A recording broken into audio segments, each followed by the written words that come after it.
Bonjour à tous, j'espère que vous allez bien. Aujourd'hui on se retrouve dans une nouvelle vidéo, non pas pour parler élevage, mais pour parler agronomie. On va plonger sous nos pieds, là où tout commence, dans la vie du sol. Invisible mais souvent négligé, sans cet univers caché, pas de plantes, pas de récolte et donc pas d'agriculture. Alors pourquoi est-elle si importante? C'est ce qu'on va découvrir aujourd'hui accompagné de Rémi Berthet, notre expert en agronomie. C'est tout de suite.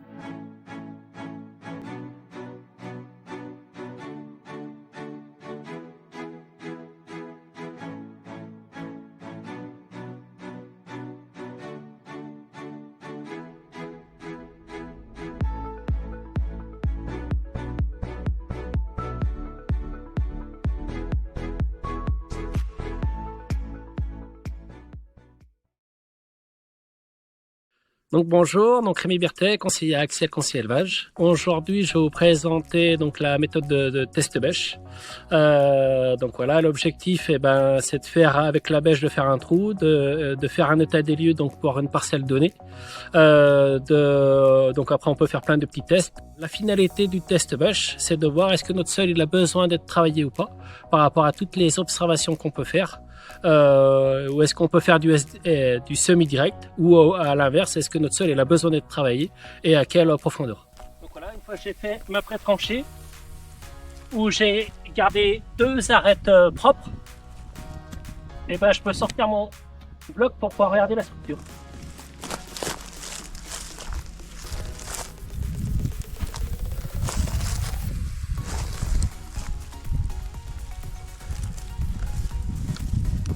Donc on regarde s'il y a une rupture physique et après on regarde la structure.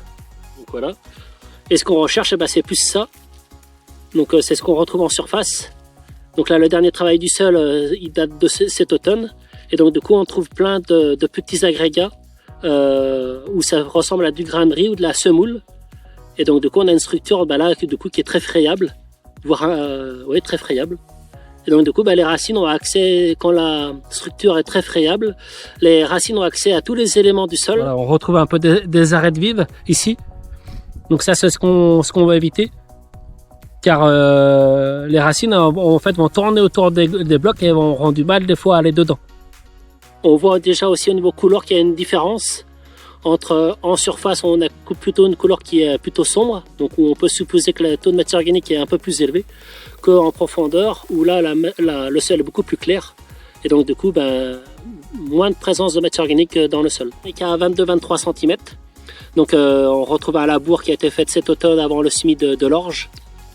Donc le test bêche permet aussi d'avoir l'historique de la parcelle. Donc là on retrouve des traces d'hydromorphie. Donc c'est quand l'eau elle met du temps à descendre dans le sol, donc on emmène du fer avec elle. Et du coup le fer se redépose dans le sol où l'eau passe. Et donc du coup quand l'eau s'en va, après soit ça fait des taches de rouille, donc du fer à l'état oxydé, donc ce qui fait de l'hydromorphie temporaire. Ou sinon quand ça baigne tout le temps dans l'eau, et on a de l'hydromorphie permanente avec des grosses traces grises. Donc voilà, l'objectif du tournevis, c'est voir si le sol il est dur ou pas, donc un peu faire comme si la racine quoi, et voir si est-ce que ça demande un effort ou pas. Donc ouais, on voit que le tournevis là il rentre plutôt facilement, donc on a plutôt un sol qui est souple ou qui n'a pas besoin forcément d'être travaillé.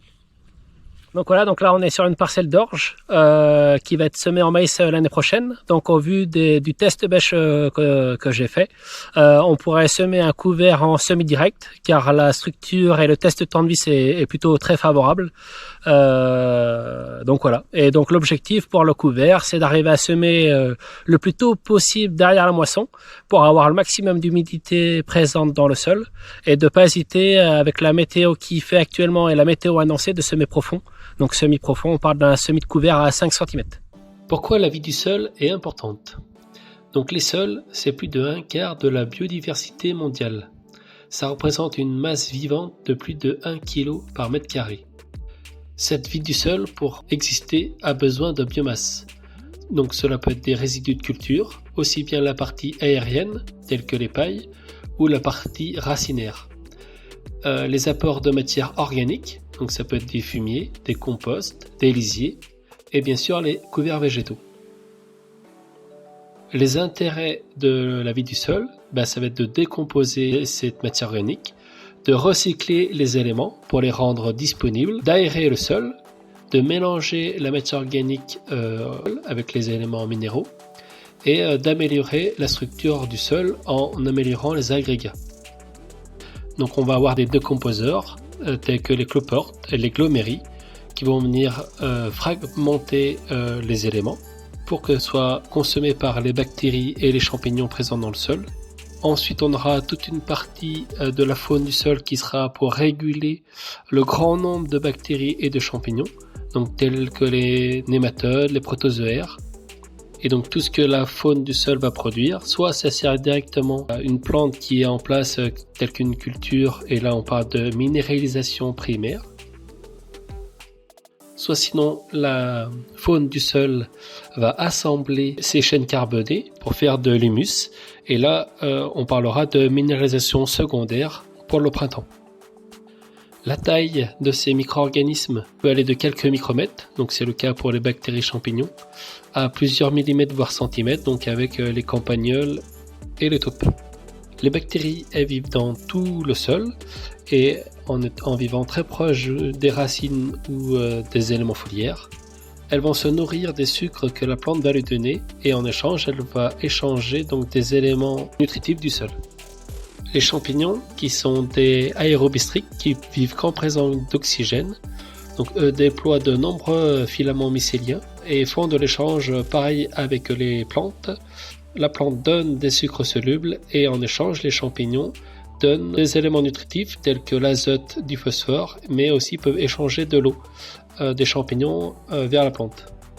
La faune la plus connue du sol sont les vers de terre.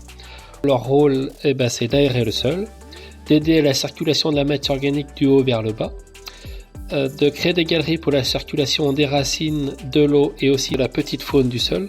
Et donc ils font ces fameux déjections sous forme de ce qu'on appelle les turicules, donc en surface, où c'est un mélange de matière minérale et de matière organique, et qui participe aussi à l'agrégation du sol. Donc voilà un petit ver de terre adulte. Donc voilà, on voit parce qu'on voit le clitérium qui est là. Donc à partir du moment où le clitérium est apparent, c'est la partie femelle du ver de terre. Donc du coup, c'est preuve qu'il est adulte. La partie mâle est vraiment côté tête. Donc là, on a la tête ici et on a la queue ici. Donc le ver de terre, donc il respire par la peau. Donc c'est pour ça qu'il faut pas mal d'humidité, parce que dès que la peau du ver de terre est sèche, il ne peut plus respirer. Donc là, ça reste un petit. Et donc du coup, dès que les conditions sont moins bonnes, donc il se fabrique une petite logette qu'on voit ici. Et donc du coup, il descend en profondeur. Donc là, on est à 20 cm, 20-25 cm, pour qu'il ait les bonnes conditions de vie et passer l'été. Et donc il attend l'humidité et des températures qui seront plus adaptées à lui, à son développement, donc plutôt à l'automne, où il va après beaucoup bosser l'hiver. Donc on retrouve trois grandes familles. Donc les épigées, donc qui sont des petits vers rouges qui vivent plutôt en surface, qui creusent peu ou pas de galeries et qui se nourrissent de matière organique morte. Ensuite, en deuxième famille, nous avons les endogées, qui sont des vers de terre de taille moyenne à grand, entre 1 et 20 cm, qui ont une couleur plutôt faiblement pigmentée, donc rose à gris clair, qui vivent dans le sol et qui remontent rarement à la surface, et qui creusent des galeries temporaires plutôt horizontales pour le stockage de l'eau, essentiellement. Et enfin, les plus connus, donc la troisième famille, c'est les anéciques, donc c'est plutôt des grands vers de terre qui peuvent aller de 10 cm, qui sont plutôt de couleur rouge, gris clair, voire brun, qui vivent dans l'ensemble du sol, qui font des galeries permanentes. C'est surtout eux donc, qui font les fameux turicules. Donc les turicules sont vraiment un concentré des éléments minéraux, car on est entre x2 et x10 dans les turicules que par rapport à la concentration dans le sol. Cette vidéo est très importante dans le sol et elle est en très grand nombre. À l'hectare, 2 tonnes de bactéries, 1 tonne et demie de champignons, 1 tonne de vers de terre, 200 kg d'algues et 100 kg de nématodes. Pour favoriser la vie du sol, Il faut éviter de trop bouleverser le sol. Tout travail du sol va avoir plutôt une action négative sur eux. Et donc, il faut leur donner à manger, donc par des apports de matière organique. Donc, soit par des apports d'effluents, fumier, lisier, compost. Soit par des résidus de culture, donc si les pailles ne sont pas exportées ou comme les pailles de maïs grain. Soit par des couverts végétaux qui sont mis en place entre deux cultures. Nous espérons que la vidéo vous aura plu.